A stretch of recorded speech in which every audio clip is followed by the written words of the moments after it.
प्रणाम भगवान। ओम श्री गुरुवे नमः। ओम गुरुर्ब्रह्मा गुरुर्विष्णु गुरुर्देवो महेश्वरः गुरु साक्षात् परं ब्रह्म तस्मै श्री गुरुवे नमः। ओम शांति शांति शांति।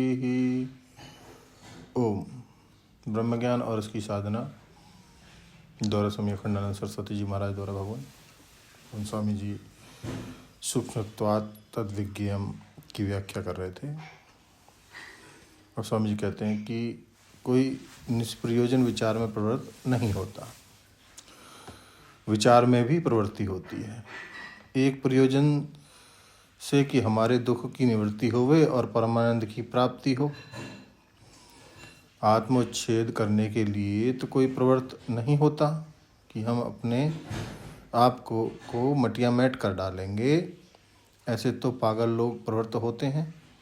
तो यही जो आत्म सत्य है इसको श्री कृष्ण बताते हैं अविज्ञेयम तत्ज्ञेयम ब्रह्म अविज्ञेयम सूक्ष्मत्वात् व्योमवत्। तत्ज्ञेयम ब्रह्म अविज्ञेयम सूक्ष्मत्वात् व्योमवत्। अब यह तो एक बहुत स्थूल अनुमान हुआ कि ब्रह्म अविज्ञेय है सूक्ष्म होने के कारण, आकाश की तरह। जैसे बालक आकाश के बारे में ठीक नहीं समझता और उसमें तल मलिनता आदि का अभ्यास करता है, यथा ही बाला गगने तलम मलिनता अध्यस्यन्ति। अब एक दूसरा दृष्टांत देकर हम इस बात को समझाते हैं। सूक्ष्मत्वात् तद अविज्ञेयम। सूक्ष्म शब्द का संस्कृत भाषा में एक अर्थ होता है जो सूचना से सिद्ध हो सो सूक्ष्म। जो सूचना से सिद्ध हो सो सूक्ष्म। यह सूचने धातु है और उससे ऊण आदि में स्मक प्रत्यय होता है। सूच्यते इति सूक्ष्मः। जो सूचना से प्राप्त हो, अपने आप ना जाना जाए, कोई बता दे कि ऐसा है, उसको सूक्ष्म बोलते हैं। सूक्ष्म शब्द का एक दूसरा अर्थ भी है। उसी व्युत्पत्ति से ही वह भी सिद्ध होता है। अमर कोश में आता है सूक्ष्मम अध्यात्म इति। सूक्ष्म माने अध्यात्म, हमारे शरीर के भीतर। सूक्ष्म और अध्यात्म शब्द पर्यायवाची हैं। तो अब आपको दृष्टांतों की परंपरा दे करके सुनाते हैं कि कैसे तत् अविज्ञेयम सूक्ष्मत्वात्, कैसे परमात्मा अविज्ञेय है सूक्ष्म होने के कारण। कैसे कि अपने आँख के तारे की तरह आप अपनी आँख से अपनी आँख के तारे को देख सकते हैं क्या? आपकी आँख में ज्योति है कि नहीं, तारा है कि नहीं, तो सही है तो सही। तो आप क्या तारे को देखकर इस बात का निश्चय करते हैं कि नहीं? अरे बाबा, ऐसे निश्चय करते हैं कि हमको घड़ी में दिख रहा है कि 8 बज रहे हैं। अगर आँख में पुतली काम करती हुई ना होती तो घड़ी और घड़ी में 8 बजना ना दिखाई पड़ता।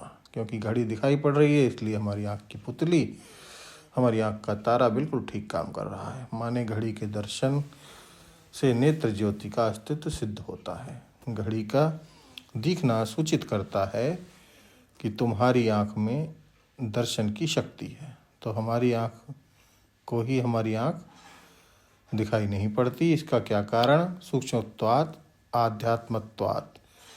सूक्ष्म होने के कारण, आध्यात्मिक होने के कारण। तो अब बोले देखो, कान में सुनने की शक्ति, जीवा में स्वाद लेने की शक्ति, नाक में सूंघने की शक्ति, ये अलग अलग हुई और इन अलग अलग शक्तियों में जानने वाली शक्ति एक है। सूक्ष्मत्वात् तद अविज्ञेयम।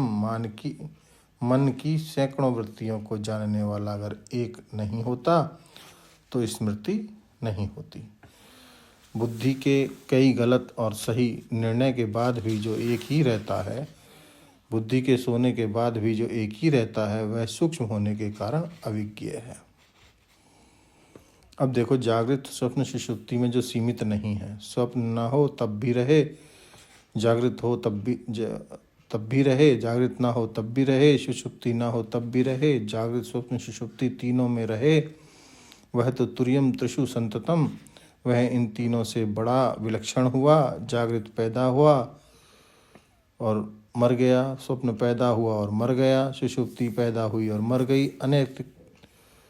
अनेक कांतित्वात्, ये तो अनेक कांतिक हैं। सुषुप्ति में भी जो अद्वितीय रूप से सिद्ध है, सुषुप्ति का भी जो साक्षी है, वह कौन है?